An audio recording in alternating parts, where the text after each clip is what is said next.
ang mga politiko. Ano ba kayo? Nagagawa ninyo.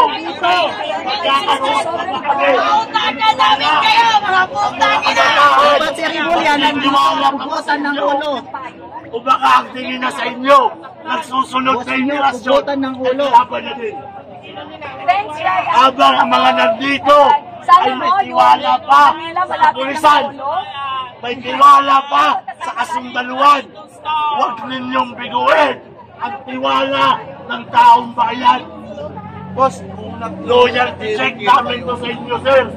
natingin nyo ba ang retirement pension nyo? Mapupunuan ang lahat ng pangangailangan Para sa kanilang Paano kung pagdarapot. sakit kayo? o sa aming mga Nakita niyo ba yung mga public hospitals natin? We have the saan facility. niyo gusto? Even yung PhilHealth na inaasahan ng bawat isa sa ating ordinary Pilipino, lalo na sa kailayan.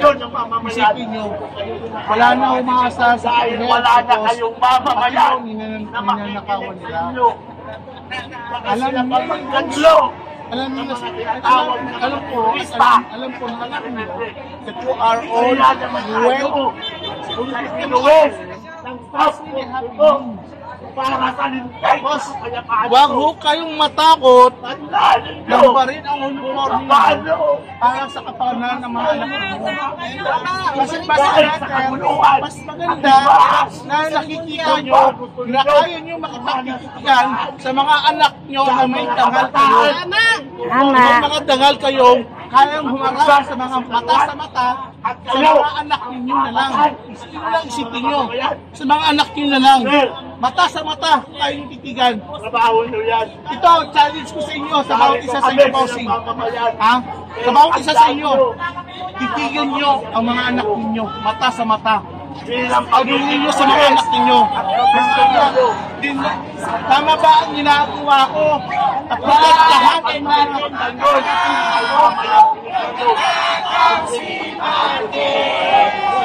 alam mo, boss, It's really needed kung maging muna yung mga tao, pero yung iba hindi pa pa din. Itong mangyayari, So, mapapalit ang ayun, liderato. laban. Because, rest ang bawat isa sa inyo ay babalik. Dito yung mga Babalik sa inyong posisyon. Babalik kayo sa mga posisyon. Nagsasabing to serve and protect. Ibabalik din naman kayo. But we don't know who are they serving and who they are protecting. So now, this is all my challenge to you guys. Look at your children's eye and talk to them, ask them, am I doing the right job? Protect these crooked politicians. I dare you all, tignan nyo mata sa mata ang mga anak ninyo. Tingnan ninyo, habag-habag, nakalagay. Boss, alam mo po kung paano yung iba sa inyo nakatila sa mga squatter. Alam ko yun. May mga barkada ako, may mga pinsan ako, nakatila sa squatter area. Okay, sabihin na natin nakatila sa squatter area. Tingnan nyo na lang sa sarili ng kalagayan. Ang kalagayan yung mismo na sa loob ng squatter area na kung saan pinabayaan kayo ng inyo. Pero sa inyo, Ha? Hindi nyo ba nararanasan na kasama kayo sa mga na-demolish sa mga squatter area because the government failed to provide shelters for these poor people? para sa bayan.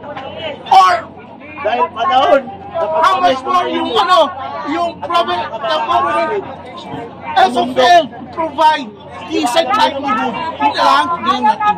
Decent livelihood. ng mga kabataan. Equal protection of the rent. Bahala kayo. Negosyo na lang din ako.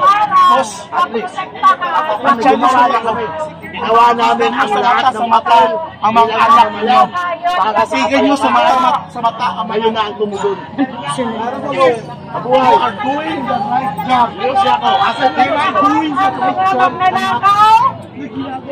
Kami masaya kami nauuna na dahil pinaglabanan natin ang nawawalan natin lahat. Bossing, to tell you all, I am a PWD.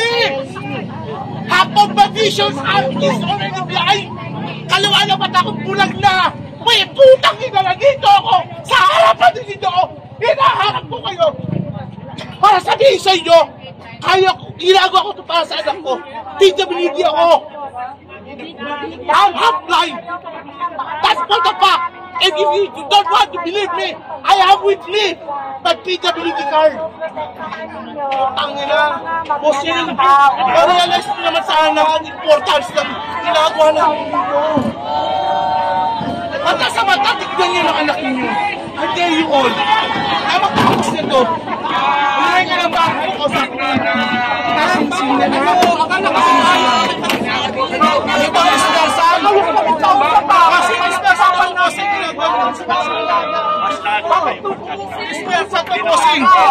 You're doing a dispersal. Ang alam ko, dapat ang pinapaikutan nyo yung mga kriminal. Mga kriminal ba kami?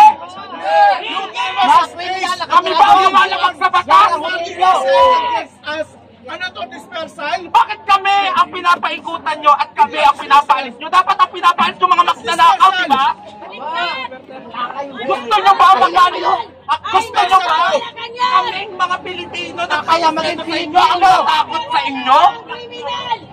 Awis lang kami. Sir, ano lang huwag nyo lang kaming i-disperse. Nakita nyo naman, nagbe-bent out lang. Mula doon hanggang dito, lahat kami galit. Walang nananakit. Okay? Hindi kami kriminal para kami ang pigilan nyo. Dapat nga, sabi nga ng mga bata, gusto nilang maging pulis para manghuli ng magnanakaw. Magtambay na lang ako. Pero asan yung mga pulis? Pinipigilan tayo habang ginagawa natin yung trabaho nila. Kaya namin kayo sinisweldohan para huliin ang mga magnanakaw. Hindi para gawin namin yung trabaho nyo. Pinapasweldohan na namin kayo para huliin yung mga magnanakaw. Gagawin pa namin yung trabaho nyo. Sobra-sobra naman yan. Tinutulungan kayo ni Marcos! Pinapadami niya ang mga adik! Ngayon, sabi nyo pantay. Maayos kaming kausap, never namin kayong tinulak. Pinaatras nyo kami, umatras kami para pantay. Mukhang hindi na pantay Parang gusto yata nila kasalasahan sa EDSA. Nandito sila, hindi pantay. Hindi pantay, hindi pantay. Pantayin, pantayin. Kung kinakailangan namin